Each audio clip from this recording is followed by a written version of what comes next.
Hi folks, Slick Slicers here. Now, as many of you will know, I like little knives. I like big knives too, but I have a little sort of almost sub-collection of little knives. And one of my favorites in that respect is the Spyderco Ladybug. Now, I got my first Ladybug over 20 years ago. And I bought this for my wife. She wanted a little knife for cutting open boxes and packages. At the time she was working in a supermarket, Marks and Spencer's, and quite often she'd be called upon to open a sort of big packet of something to get the individual items out and put them on the shelf. So she needed a little knife for the purpose. I bought her a little Kershaw originally, and she lent it to somebody at work, and they went off with it and was never seen again. So as a replacement, I bought her this, and this is the first iteration of the Ladybug. It's a little bit different to the current ones, but this was my first, and it was one of my first modern locking pocket knives. I bought another one a similar time called the Silver Tern. That was my pocket knife I carried back in the days when I wore a suit and worked in the city. These are nice little knives for that purpose. They will do most of the work that you ever want to do, but they won't frighten anybody.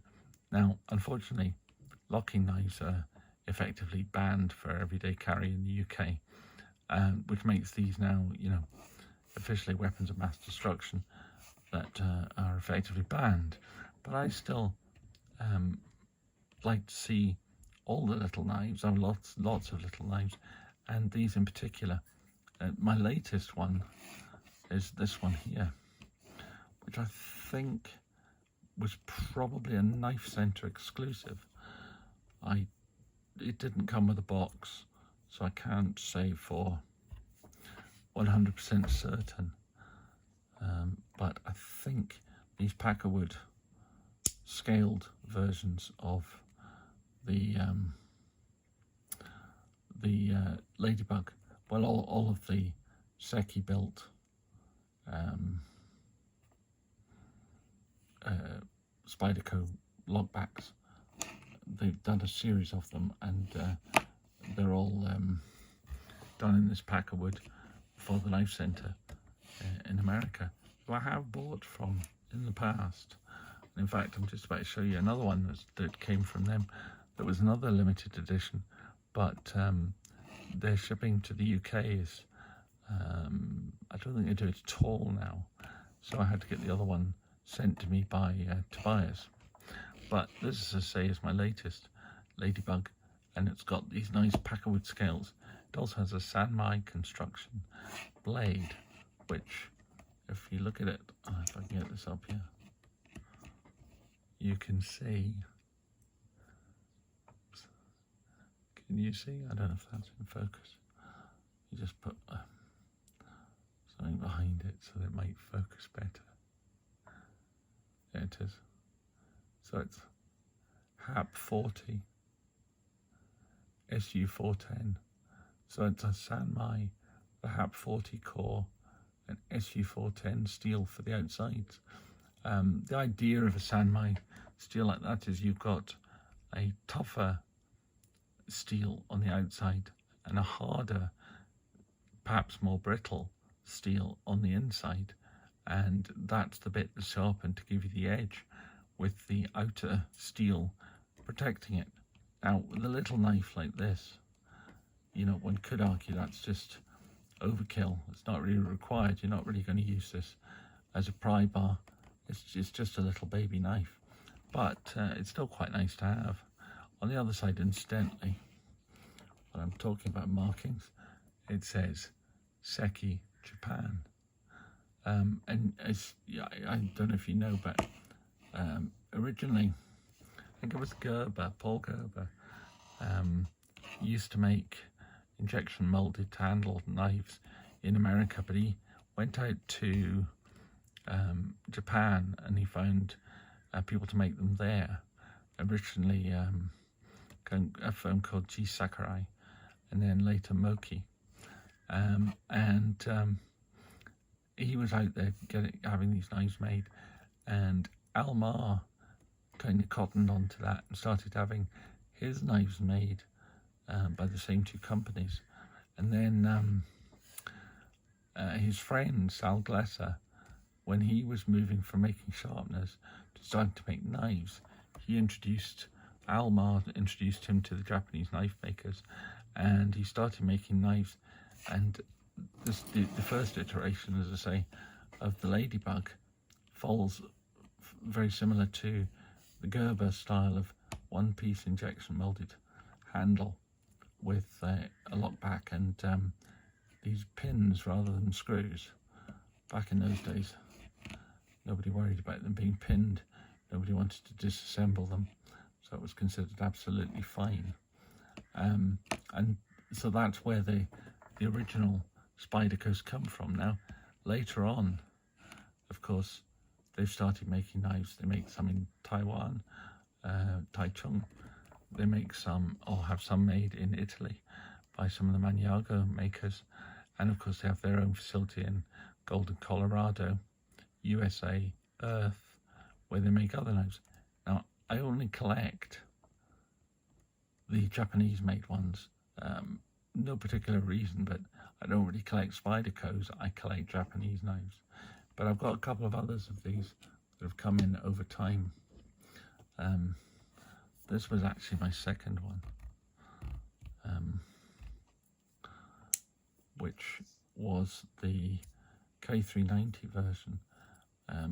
I do like the K390 steel, even though it's not stainless, and has taken on a bit of a patina. I don't deliberately make it patina, but it's, taking one on. But this shows the real differences between the first Ladybug and the later iterations.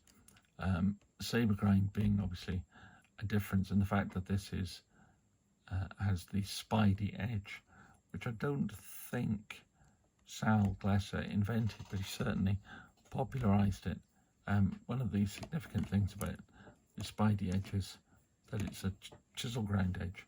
In other words, it's more or less flat on that side, and the ground edge is all on this side, which works perfectly fine. I'm not a great fan of serrated edges, mainly because they're difficult to resharpen. Not impossible, but difficult, and so I don't really go for the difficult.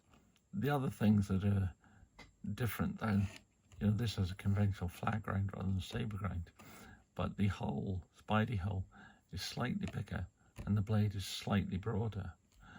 The handle has also been redesigned. It's actually slightly squarer. It doesn't have this quite such deep scallop in here, but more importantly, it has the volcano grip, which means that the traction at this end and the traction at that end are in opposite directions. This is to stop you sliding onto the blade, and this is to stop you sliding off the back of the knife. Of course, the boy dent in the lock back is also different, but basically it's the same knife. It's just been hardened up a little bit along this bottom edge. You've got this extra peak here, which is very soft in the original one. This peak here again is slightly harder, and you've lost this sort of finger choily bit here, but I think that actually is an improvement in the grip situation. Yeah, I think this makes a lovely little sort of keyring sized knife, or if you're carrying something in your pocket and your pocket of a suit or something like that. And the fourth one I have, I think it was Knife Centre. It was certainly an exclusive that came up, and when I went to buy it, they wouldn't ship it to the UK, so I had it shipped to Tobias, Knife Chats with Tobias, and Toby sent it on to me. Again, it's a Seki City made Ladybug 2, and it's identical really to the K390 one, except it's in a sort of turquoisey blue rather than that teal, which actually I really like that colour of blue. I think it was really smart. And this one has an S30V blade. The standard knife is VG10. I don't have a standard one. I don't know what the steel of this one was. It may be OS8 or it may be VG10, but I suspect it's one of those steels because they're Japanese steels, and that would have made sense. It certainly isn't marked on the knife what it's made of. These two are, because they're obviously trying to make a point. The S30V is actually one of my favourite steels. I think it's a good compromise between hardness and also edge wear and sharpening ability. So I actually quite like S30V. I really like the K390 though, because although again it's quite hard to sharpen, once it's sharp, you know, you're away, because it stays sharp for a long time. And I'm not too worried about the patina forming on it, though as I say, I don't go out of my way to get it. But this new one really is smart. You know, it looks really nice. The Sanmai and the Packerwood together just make it a real quality piece. Now I don't know what these ones cost, because I didn't buy it from the Knife Centre. I got this from Kongi's Knife Sales, and so it was actually the cheapest of, well, I suppose this one was probably cheaper because 20 years ago I think it cost about 30 quid, but this one was over 100. This one here I think was about 50 or 60, and so this one's turned out to be the cheapest, other than the very old one that I've bought. And I like it. Very, very smart. You probably won't supersede this K390 as my favourite one to actually carry and use, but it's certainly very nice in the collection. It looks good. So anyway, that's the little lady. Oh, just an idea for scale for those who don't know. That's the Ladybug. If you go up, there's a man bug, which the man bug is the same length as the Ladybug. It's just a little bit wider. I'm sure that was just introduced so that you know, men could carry one of these knives and not have it called a lady's knife. I don't know if that's true, but it's kind of my slightly cynical take on things. But then the next size up, one that's actually longer and bigger, is the Dragonfly. And I have a couple of Dragonflies, but this one is obviously the one to compare it with because it's got the same colour and K390 blade as this little one. Interestingly though, if you compare the handle on the Dragonfly to the Ladybugs, this one is there's more in common, I think, with the original Ladybug.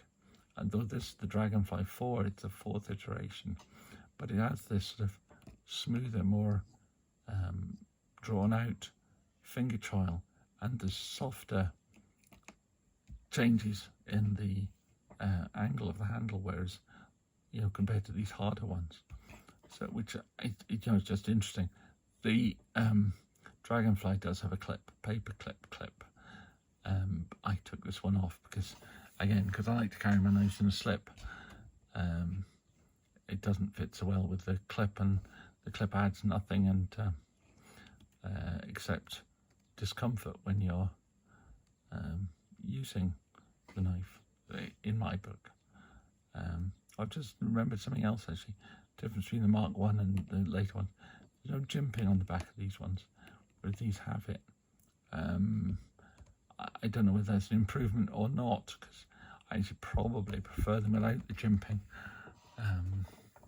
But, you know, there you go. Horses for courses. You pay your money, you take your choice. So anyway, that's the little Ladybug, which I really like. Though probably carry the Dragonfly a little bit more these days. But anyway, there we go. Thank you very much. If you enjoyed that, please give it a thumbs up. And if you want to see more of these, then please subscribe and remember to ring the bell. Thank you.